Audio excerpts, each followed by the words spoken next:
So finally, let's talk about the use of opioids postoperatively. Most commonly we use oxycodone.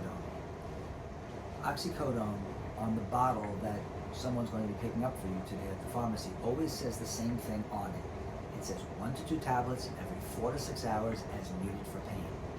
That's the standard way it's written, but don't use it that way. So what I'm about to tell you is a little bit ironic, because we're actually going to suggest that you use it before you have pain.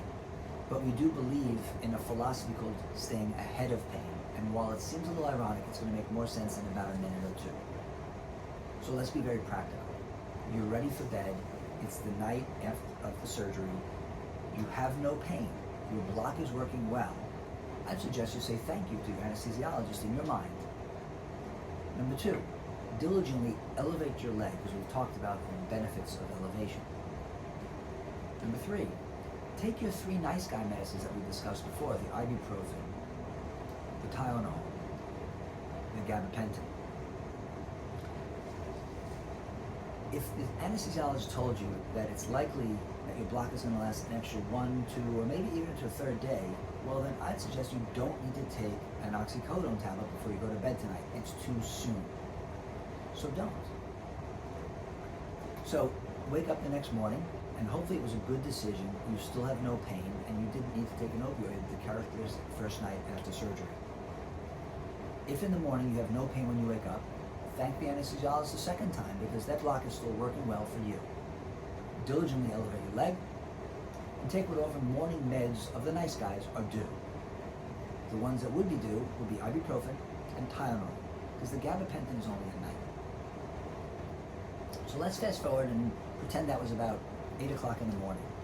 Have a light breakfast. After your breakfast, I'd suggest take 1 oxycodone. Now, a little ironic, right? You don't have pain yet, but on the other hand, it could be 15, 18, 20, 24 hours, or even a little bit more after your surgery. And it's theoretically possible that your block may theoretically wear off in the relative near future. So no harm, no crime, maybe 1 oxycodone right after that breakfast. So let's again pretend it was about 8 o'clock in the morning. Let's fast forward if everything is good and your block isn't wearing off, and 4 o'clock in the afternoon rolls around. It's a good 8 hours later. My suggestion, take 1 oxycodone. Not 1 or 2 every 4 to 6 like the bottle says, just take 1. So imagine that 4 o'clock in the afternoon becomes late tomorrow night after surgery before bed. Take 1. It would let you do the same thing the next morning if you wake up around 8 hours later, right? And so on and so forth. So what I just suggested to you is, rather than the bottle which says 1 or 2 every 4 to 6 hours, how about take just the lowest dose 1 over a much longer interval in between, 8 hours apart.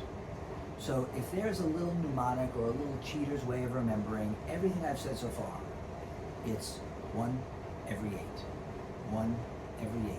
Just think about 1 every 8, and that's the way to stay gently ahead of it. So, at some point after your surgery, the next day, or if you're really lucky, even further, you are going to start to experience some pins and needles, some tingling, heating up sensation from the knee down on the surgical side only. And that is your clue that the block is wearing off. Otherwise known as your leg is coming back. Now, it won't feel terribly different than when you sleep on your arm funny and you wake up in the morning and it's numb for a second, and then a minute or so later it starts to tingle on the way back. It's coming back. So, as soon as you notice those symptoms, say to yourself, self, something is coming. And unless you last took one of your oxycodone tablets 10, 15 minutes before, my suggestion, take 1, because you know there's going to be some escalation. Classically, between 20 minutes, half hour or so, the remainder of your block will now be worn off. And simply speaking, you're going to have 1 of 2 experiences because you now have feedback. Simply speaking, it's either going to be less painful than you thought or more painful than you thought. If it is less painful than you thought, awesome, hurrah, you made it.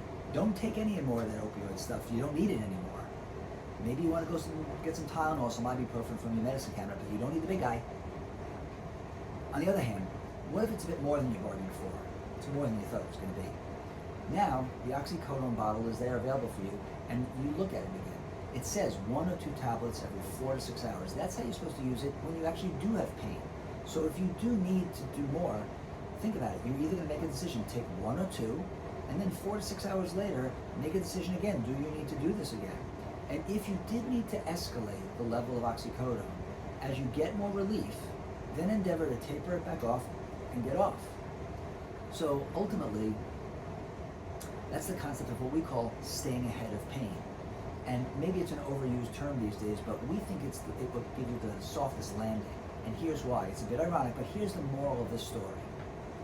In our experience, when patients stay gently ahead of their pain, most commonly, they will report a lesser level of pain and use a lesser number of oxycodone tablets than the other group, which waits.